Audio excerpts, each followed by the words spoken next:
अस्सलाम वालेकुम। आज हमने 10th क्लास का जो चैप्टर स्टार्ट करना है वो है हमारे पास simple harmonic motion and waves. तो हमारे पास क्या है, ये हमें नज़र आ रहा है कि ये दो पार्ट्स पर मुश्तमिल है। एक है हमारे पास सिंपल हार्मोनिक मोशन और सेकंड क्या है, waves.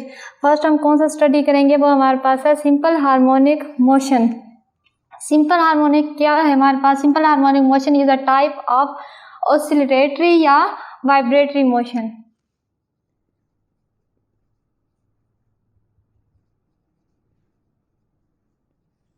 It is a type of oscillatory और वाइब्रेटरी मोशन। इसमें क्या होता है, हमारे पास टू एंड फ्रो मोशन होती है, to and fro motion about a mean position, या क्या होती है हमारे पास बैक एंड फोर्थ। तो क्या है हमारे पास, सिंपल हार्मोनिक मोशन भी क्या है, वाइब्रेटरी मोशन या ऑसिलेटरी मोशन की एक टाइप है। अब हम देखेंगे सिंपल हार्मोनिक मोशन होती कैसे है।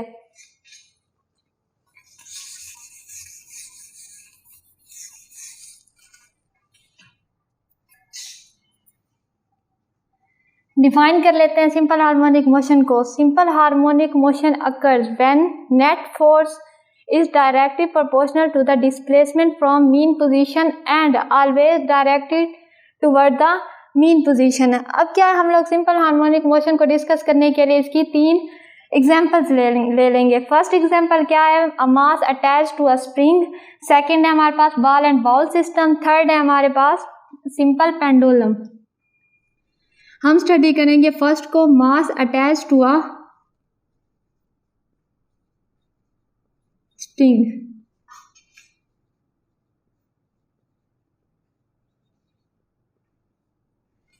इसमें हमने क्या किया है, एक मास m लिया है, उसे किसके साथ अटैच कर दिया है, स्प्रिंग के साथ। स्प्रिंग के एक एंड को एक फिक्स पोर्ट के साथ अटैच कर दिया और सेकेंड एंड को किसके साथ अटैच किया है, मास m के साथ। पोजीशन O क्या हमारे पास, मीन पोजीशन, A क्या हमारे पास एक्सट्रीम और B क्या हमारे पास एक्सट्रीम। जब हम इसको स्ट्रेच करेंगे स्प्रिंग को तो हमारे पास क्या होगा, मास m डिस्प्लेसमेंट कवर करेगा। वो डिस्प्लेसमेंट कितना है हमारे पास, x। हम लोगों ने देख लिया कि हम लोगों ने क्या एक फोर्स अप्लाई की, उस फोर्स के क्या रिजल्ट में उसने क्या किया, कुछ फासला तय किया। तो क्या हमारे पास जितनी ज़्यादा हम लोग फोर्स अप्लाई करेंगे उतना ही ज़्यादा वो डिस्प्लेसमेंट कवर करेगा। अब हमने फोर्स किस डायरेक्शन में लगाई, मास m की तरफ, लेकिन हमारे पास उसने जो डिस्प्लेसमेंट कवर किया वो क्या हमारे पास टुवर्ड राइट। तो क्या हमारे पास नेगेटिव साइन किस चीज़ को शो करवा रहा है, दोनों टुवर्ड मीन पोजीशन है।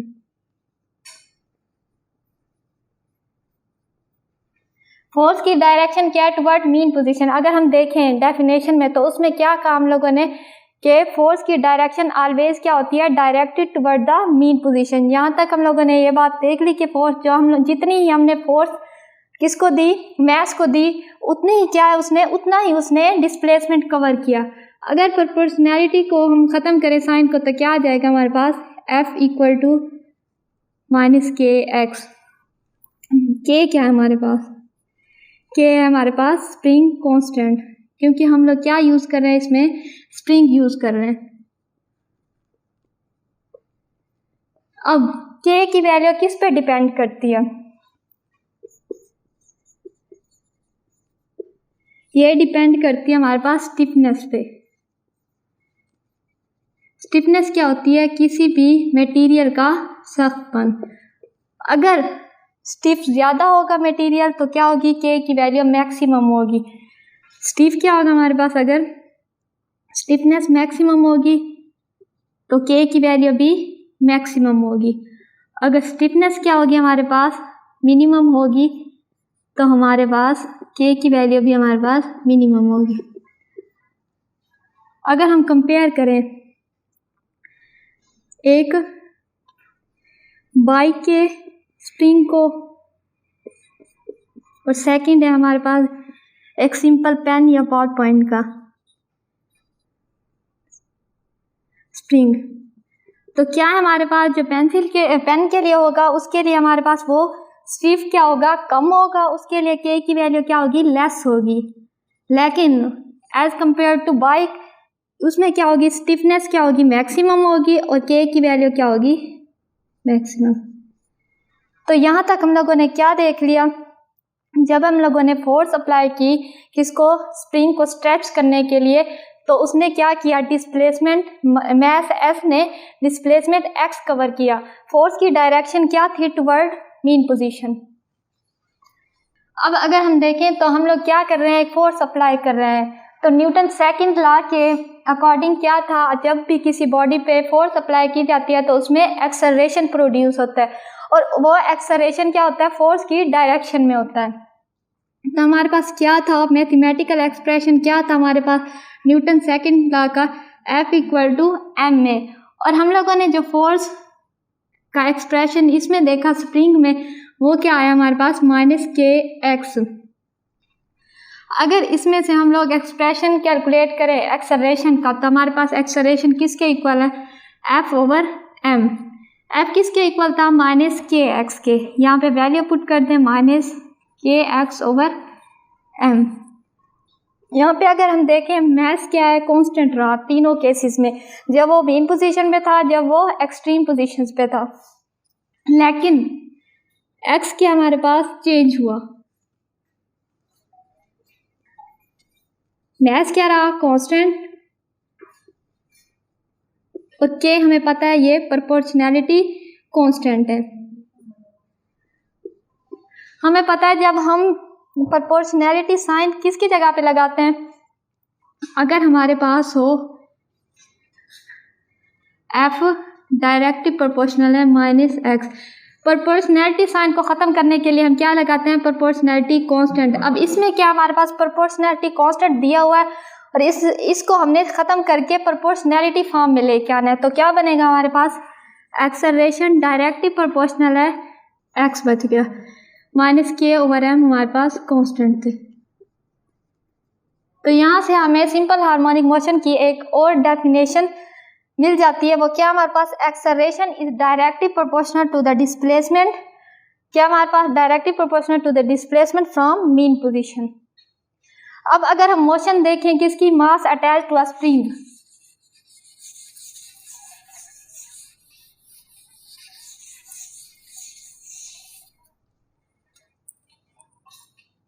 जब क्या हमारे पास मैस क्या है, रेस्ट में है, पोजीशन O पे कोई फोर्स अप्लाई नहीं हो रही, तो हमारे पास नेट फोर्स क्या होगी, 0।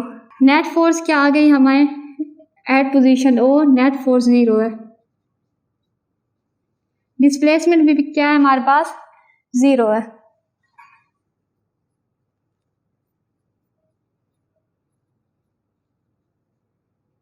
ज़ीरो हो गया। अब अगर हम कोई फोर्स अप्लाई करें एट पोजीशन O किस पे, मैस पे, तो हमारे पास क्या होगी, वो मैस डिस्प्लेसमेंट कवर करेगा कितना, x डिस्प्लेसमेंट, और पोजीशन A पे आ जाएगा। पोजीशन A पे क्या किया हम लोगों ने, एक फोर्स अप्लाई की, नेट फोर्स अप्लाई की हम लोगों ने, जिसकी वजह से क्या हुआ, उसने डिस्प्लेसमेंट कवर किया।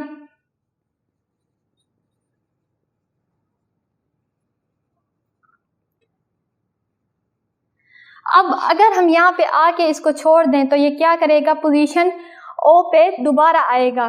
तो ये किसकी वजह से हुआ, रिस्टोरिंग फोर्स की वजह से। जो फोर्स हम लोगों ने अप्लाई की वो फोर्स क्या हो गई, मैस m में स्टोर हो गई। इसे हम क्या कहेंगे, रिस्टोरिंग फोर्स। रिस्टोरिंग फोर्स को हम लोग डिफाइन कर लेते हैं, क्या होती है,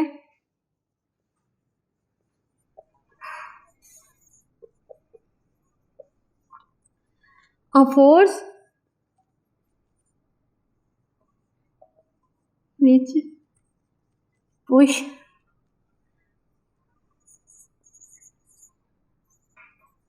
a body to oscillate it about mean position। ये फोर्स क्या करती है, बॉडी को ऑसिलेट करवाती है मीन पोजीशन के गिर्द, about mean position.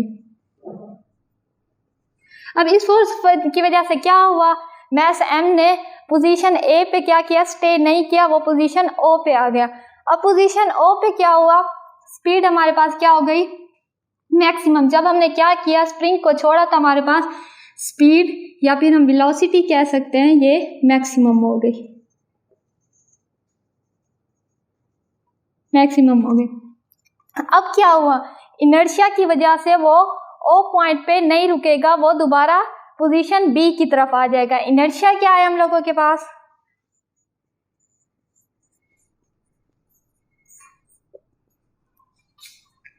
Tendency of a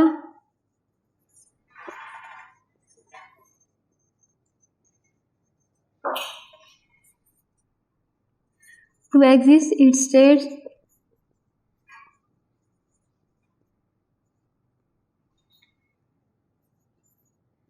rest or uniform। ये क्या हमारे पास किसी भी बॉडी की एक टेंडेंसी है अपनी स्टेट को मेंटेन करने के लिए। अगर बॉडी रेस्ट में है तो वो रेस्ट में रहेगा, अगर वो यूनिफॉर्म मोशन में है तो वो हमारे पास यूनिफॉर्म मोशन में ही रहेगा। जब वो हमारे पास पोजीशन ओ पे आएगा, वहाँ पे इनर्शिया की वजह से स्टे नहीं करेगा, पोजीशन बी पे आ जाएगा। यहाँ भी उसने कितना डिस्प्लेसमेंट कवर किया, एक्स, तो हमारे पास क्या है, पोजीशन बी पे भी उसने डिस्प्लेसमेंट कवर किया।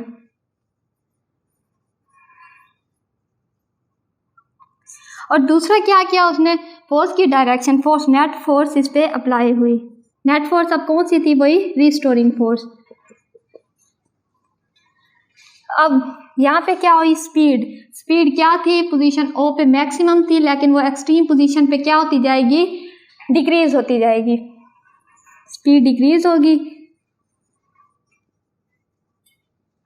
यहाँ पे भी क्या है हमारे पास, स्पीड डिक्रीज होगी। लेकिन एक्सेलरेशन का केस उलट है, मेन पोजीशन पे एक्सेलरेशन क्या होगा, 0 होगा, एक्सट्रीम पोजीशन पे मैक्सिमम होगा।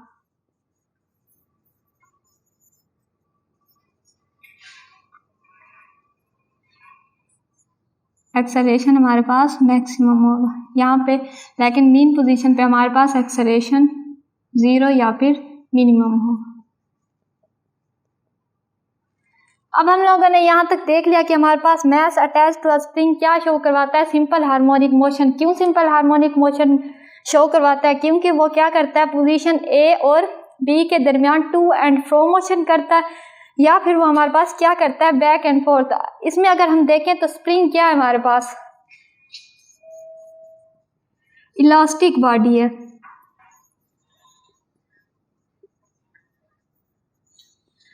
और इसमें क्या हमारे पास, अगर हम इलास्टिक बॉडी यूज ना करते तो हमारे पास क्या था, हम स्प्रिंग को ना स्ट्रेच करवा सकते, ना ही हमारे पास कंप्रेस होता है। अब यहाँ तक हम लोगों ने शो करवा दी क्या थी हमारे पास, mass attach to a spring क्या है, एक सिंपल हार्मोनिक मोशन है। अब अगर हम टाइम पीरियड फाइंड करना चाहें तो टाइम पीरियड हम कैसे फाइंड करेंगे,